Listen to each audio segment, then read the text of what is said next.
নমস্কার দর্শকবিন্দু, ট্যাবের টাকা নিয়ে খুবই খুশির খবর। আবারও ট্যাবের টাকা আপনাদের কবে ঢুকতে চলেছে একাদশ দ্বাদশ শ্রেণীর ছাত্রছাত্রীদের। ট্যাবের টাকা নিয়ে অনেকে চিন্তিত আছে, অনেকে ভাবছেন এই টাকা আর ঢুকবে না, যেটা বর্তমানে শোনা যাচ্ছে এই টাকা ঢুকবে না, যেটা আদৌ নয়। এই টাকা আপনারা গ্যারেন্টি সহকারে এই টাকা পাবেন পুজোর আগেই। ঠিক ট্যাবের টাকা আপনাদের সকলের অ্যাকাউন্টে ঢুকে যাবে, ক্রেডিট হয়ে যাবেন। কি আবার নতুন করে আপডেট জানানো কি এই ট্যাবের টাকা নিয়ে সম্পর্কিত সমস্ত কিছু ডিটেলসে আপনারা জানতে পেরে যাবেন। অবশ্যই ভিডিওটি শেষ পর্যন্ত দেখতে থাকবেন, খুব গুরুত্বপূর্ণ ভিডিও হতে চলেছে। আপনারা ভিডিওটি শেষ পর্যন্ত দেখতে থাকলে বুঝতে পারবেন কি বলা হয়েছে ট্যাবের টাকা সংক্রান্ত নতুন করে আপডেট। আর বন্ধুদেরকে আপনারা বেশি বেশি করে শেয়ার করুন। চলুন দেখা যাক। তার আগে আপনাদের কাছে ছোট্ট একটি রিকোয়েস্ট, আপনারা যদি আমাদের চ্যানেলে প্রথমবার এসে থাকেন অবশ্যই চ্যানেলটিকে সাবস্ক্রাইব করে অল নোটিফিকেশন অন করে রাখবেন। ট্যাবের টাকা সংক্রান্ত নতুন করে যে আপডেট উঠে আসছে অবশ্যই ভিডিওটি শেষ পর্যন্ত দেখতে থাকবেন, আপনারা তবেই বুঝতে পারবেন ট্যাবের টাকা। অর্থাৎ বেশ কিছু সংবাদ মাধ্যমে প্রতিবেদনেও বা দেখা যাচ্ছে যে বা 26শে সেপ্টেম্বর যেটা ঈশ্বরচন্দ্র বিদ্যাসাগরের জন্মদিন টাকা দেওয়ার শুরু করা, অর্থাৎ এই কথা ছিল শিক্ষা দপ্তরের।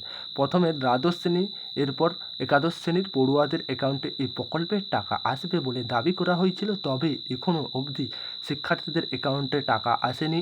অনেক ছাত্রছাত্রী এই বিষয় নিয়ে চিন্তিত আছে। 2023 সালে শিক্ষক দিবসের দিন একাদশ দ্বাদশ শ্রেণীর ছাত্রছাত্রীদের অ্যাকাউন্টে ট্যাব কেনার টাকা পাঠিয়ে দিয়েছিলেন সরকার। 22 সালেও শিশু দিবস তথা আপনাদের 14ই নভেম্বর এই টাকা দেওয়া শুরু হয়েছিল। চলতি বছর শিক্ষক দিবসের দিন দেওয়ার কথা বলা হয়েছে, তা স্থগিত রাখা হয়েছিল। 26শে সেপ্টেম্বরে পাঠানো হবে শোনা যাচ্ছিল, তবে 26শে সেপ্টেম্বর তেমন হয়নি, টাকা আসেনি। এই নিয়েই বিভ্রান্তিত হয়েছে ছাত্রছাত্রীরা যে ট্যাবের টাকা আসবে না আসবেনি। আদৌ অনেকে ভাবছে ট্যাবের টাকা আসবেনি। ট্যাবের টাকা আপনাদের আসবে, চিন্তার কিছু কারণ নয়। যেটা অনুমান করা যাচ্ছে পুজোর আগেই টাকা দেওয়া প্রক্রিয়া শুরু করে দেওয়া হবে, সম্ভাবনাটা বেশি। অর্থাৎ কারণ বর্তমানে রাজ্যের বন্যা পরিস্থিতি নিয়ে বেশ ব্যস্ত হয়েছে সকলেই।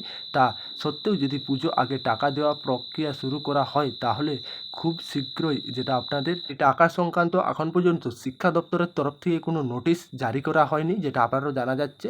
শিক্ষা দপ্তরের তরফ থেকে যে ঘোষণা করা হয়েছে, অর্থাৎ 26 তারিখ টাকা ঢোকেনি, অনেক ছাত্রছাত্রী যাতে বিভ্রান্তিত হয়েছে। অর্থাৎ যেটা আবার শিক্ষা দপ্তরের তরফ থেকে ঘোষণা করে দেওয়া হবে, তার যদি 2022 সালের মতন শিশু দিবসের দিন দেওয়ার কথা ভাবা হয় তাহলে এখন বেশ কিছুটা সময় রয়েছে হাতে, যেহেতু আর শিশু দিবসের জন্য উল্লেখিত তরুণী স্বপ্ন প্রকল্পের টাকা নিয়ে ট্যাব কেনার পর ছাত্রছাত্রীরা তাদের বিল নিজেদের বিদ্যালয়ে জমা দিতে হয়। তবে বর্তমানে রাজ্যের একাধিক জেলায় যেটা অংশে বন্যার কারণে জনজীবন ব্যবহৃত, তাই এখন ট্যাবের টাকাটা দেওয়া হয়নি। সেই জন্যে আপনাদের এই ট্যাবের টাকা 26 তারিখে ঢুকেনি, পুজোর আগেই টাকা পাবেন। তাছাড়াও আপনাদের শিশু দিবসের দিন টাকা রিলিজ করতে পারে ট্যাবের টাকা। বহু পড়ুয়া হয়তো এই সময় ট্যাব কিনতে পারবে না, কিনলেও হয়তো সেই বিল জমা করতে পারবে না, অসুবিধা পড়তে পারে।